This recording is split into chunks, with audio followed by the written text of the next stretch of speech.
Welcome to Olympian Water Testing, giving you the best in water analysis. Today we're looking at the New York State Department of Environmental Conservation at Mercury in fish and wildlife.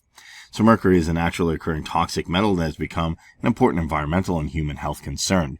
Mercury rapidly increases in concentration as it moves up the food chain and can concentrate to high levels in large predatory fish and certain environmental conditions such as acidic lakes. So what happens is generally inorganic mercury from either industrial activities like mining, maybe it's manufacturing, gets into the water.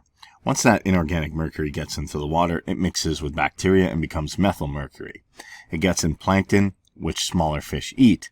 After they eat it, bigger fish eat them, and eventually ends up coming back to humans.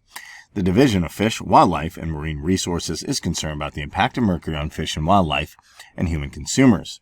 While the Department of Health is responsible for protecting human health and setting fish and wildlife consumption advisories, the division monitors and studies mercury in the environment. The division began monitoring mercury concentrations in fish in the late 1960s and conducted a comprehensive statewide toxic substance monitoring program from 1976 to 1993. More recently, the monitoring of fish for mercury occurs primarily for research purposes or is related to specific projects. Continued monitoring is necessary to document changes over time and to evaluate the many lakes and ponds that have never been tested.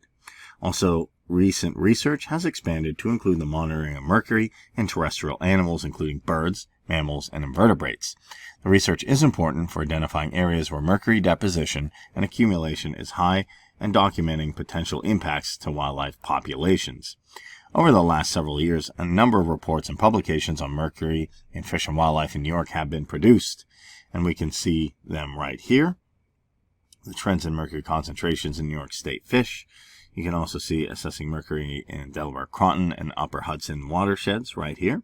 Assessing mercury exposure, spatial patterns in adult nestling, bald eagles in New York, and mercury in organic chemicals in fish from New York City Reservoir and total methmercury in Never Sink Reservoir watershed. Those are all important articles to look at, especially if you are understanding this problem and you're aware of it and you see how it's impacting wildlife.